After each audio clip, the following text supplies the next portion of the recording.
on our way to that cathedral. Isn't it beautiful? When you think of great cathedrals, you wouldn't think you would find one on a famous university's campus. But in fact, many universities have amazing church structures hiding on their campuses. And today, we are going to show you one of the largest, most spectacular of them all, the Duke University Chapel in Durham, North Carolina. Today on Forgotten Found. So I am at Duke University to come see this gigantic cathedral, the Duke Chapel. I don't know why they call it a chapel because that's a cathedral and it is huge. I was kind of surprised how big it is. So let's go take a look inside. This building is just massive.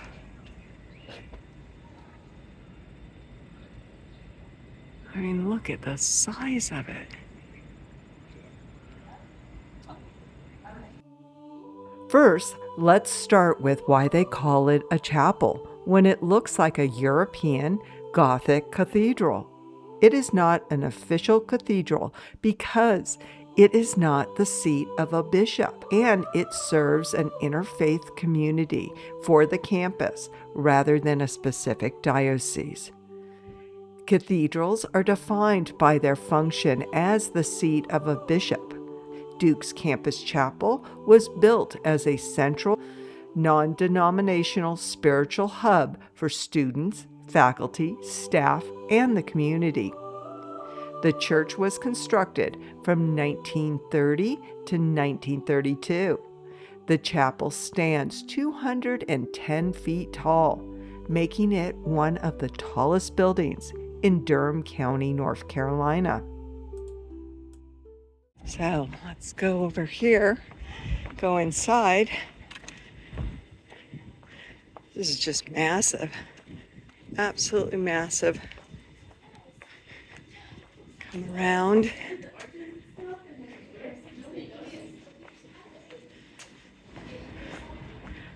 So all the buildings around the cathedral are done in the same architecture pretty much.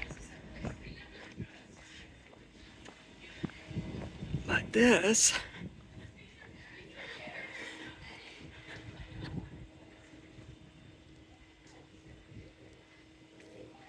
campus is beautiful.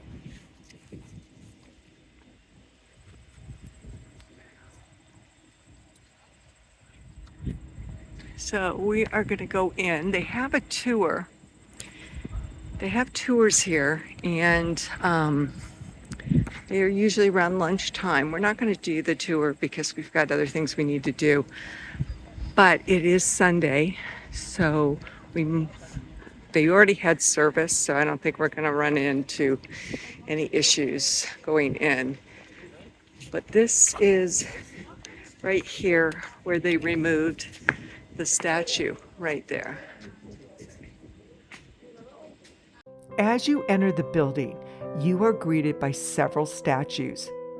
Presently, on the left are sculptures of religious figures.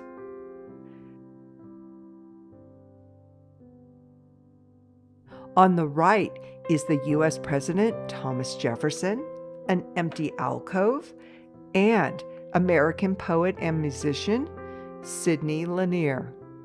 But one figure is missing on the right portal.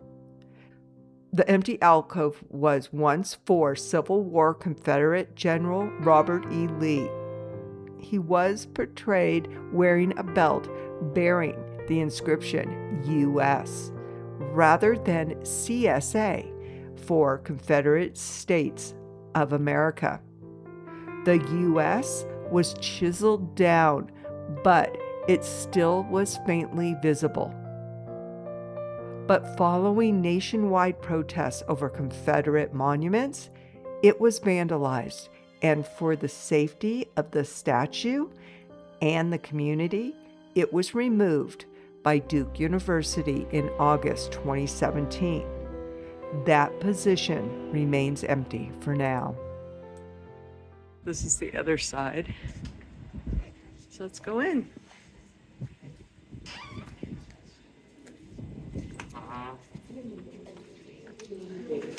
Oh, wow. Look at that organ. Oh my goodness.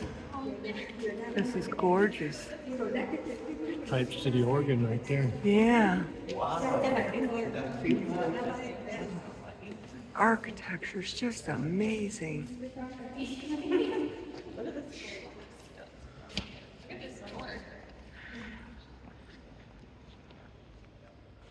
Wow.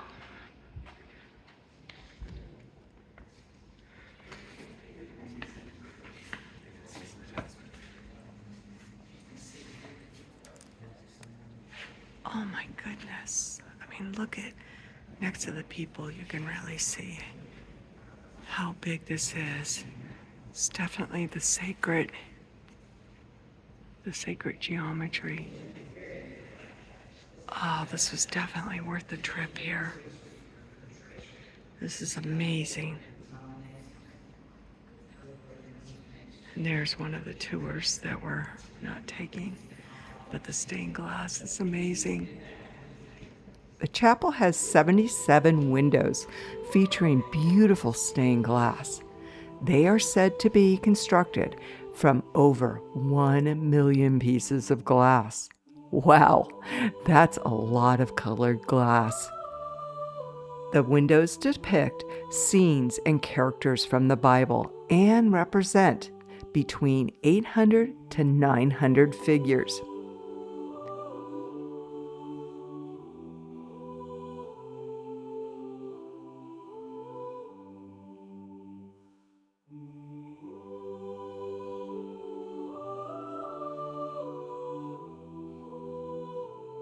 On the left side is a memorial chapel.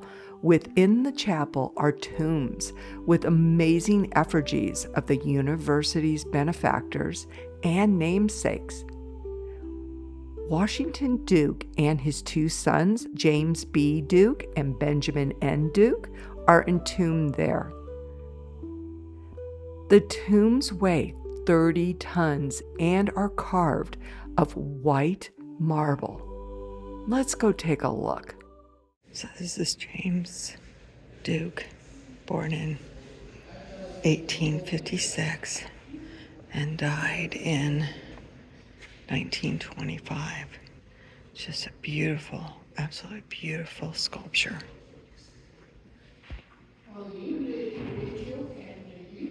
This is Washington Duke. He was born in 1820 and died in 1905. Another beautiful sculpture. This is Benjamin Duke. He was born in 1855 and he died in 1920.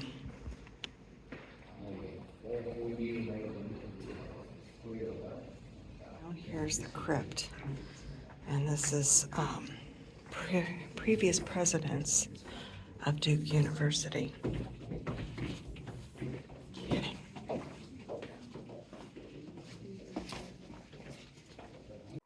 The bell tower is modeled after the Bell Henry Tower of Canterbury Cathedral in the UK, which I found fascinating because I was just there and recently did a whole video on Canterbury Cathedral. Make sure you check that out. Let's check my pictures of Canterbury with the Duke Bell Tower. What do you think? Do they look alike?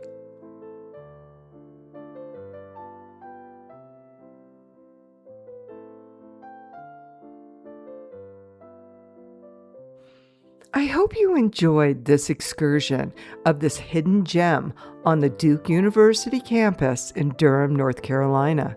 If you enjoy exploring structures such as these, castles, palaces, mansions, and other wonderful historical structures, then you are in the right place. We invite you to subscribe, hit that notification button to all, comment, and give us a thumbs up. It is your engagement and continual support that keeps us going. And always remember to be kind in everything you do, including the comments you make.